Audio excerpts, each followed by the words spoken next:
আসসালামু আলাইকুম। আশা করি আপনারা সকলেই ভালো আছেন।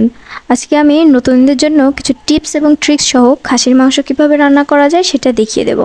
এটা তৈরি করার জন্য খুব একটা মশলার প্রয়োজন হবে না। এটা তৈরি করার জন্য প্রথমে আমি খাসির মাংস নিয়ে নিলাম এবং এখানে তেল চর্বি হাড় সহ নিয়ে নিয়েছি এবং কিছুটা আলু কেটে দিয়েছি। আপনারা আলুটা না দিতে চাইলে নাও দিতে পারেন। আমি এখানে দিয়েছি ঝোলটা গাঢ় হওয়ার জন্য।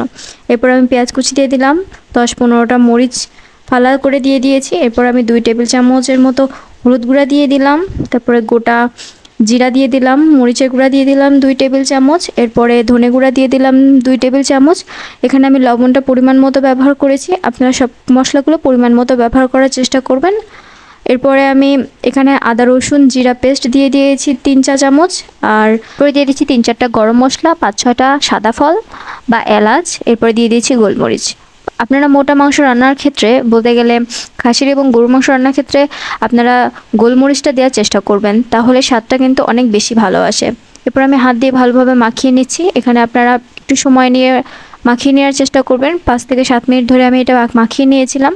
দেখতে পাচ্ছেন খুবই সুন্দরভাবে মাংসের সাথে যেন মিশে যায়। আমি এখানে মাংসটা যাতে এক্সট্রা পানিটা বের না হয় এবং মাংসের গায়ে খুব ভালোভাবে মশলাগুলো লাগে, এই জন্য আমি ধুয়ে নিয়ে 5 মিনিটটা ছিদ্রযুক্ত পাত্রে রেখে দিয়েছিলাম যাতে পানিটা অনেক ভালোভাবে ঝরে যায়। এবার আমি ঢাকনা দিয়ে গ্যাসের চুলাটা দিয়ে দিয়েছিলাম 5 মিনিটের জন্য। আমি আর এটাতে হাত দিইনি। এতে দেখতে পাচ্ছেন পানিটা বের হয়ে এসেছে খুব ভালোভাবে। এখানে এক্সট্রাভাবে মাংসের পানিটা আমি ঝরিয়ে নিয়েছিলাম। এখান থেকে যে মাংসের পানিটা বের হচ্ছে সেটা একদম মাংস থেকে বের হচ্ছে এবং পুরাটাই মশলা থেকে। এটা এভাবে মশলার স্বাদটা কিন্তু অনেক বেশি ভালো হয়, তাই আপনারা ছিদ্রযুক্ত পাত্রে রেখে নিয়ে পানি ঝরিয়ে নেওয়ার চেষ্টা করবেন। এরপর আমি বারবার করে ঢাকনা দিয়ে ঢেকে দিচ্ছি এবং কষিয়ে নিচ্ছি। কষানোর এক পর্যায়ে পানিটা একদমই শুকিয়ে আসছে। দেখতে পাচ্ছেন আমি এখানে তেলের ভিতরে মাংসটা খুব ভালোভাবে কষিয়ে নিয়েছি। এরপর আমি এখানে গরম পানি দিয়ে দিচ্ছি। এখানে আপনারা অবশ্যই গরম পানিটাই ব্যবহার করার চেষ্টা করবেন, একদম ফুটন্ত গরম পানিটাই দেওয়ার চেষ্টা করবেন। এরপর আমি এখানে ঝোলটা দিয়ে দিচ্ছি। এ পর্যন্ত আমি কষিয়ে নেওয়া অবস্থাতেই মাংসটা সেদ্ধ হয়ে গিয়েছিল। এখানে মাংস সেদ্ধ হওয়ার কয়েকটা টিপস আমি শেয়ার করছি।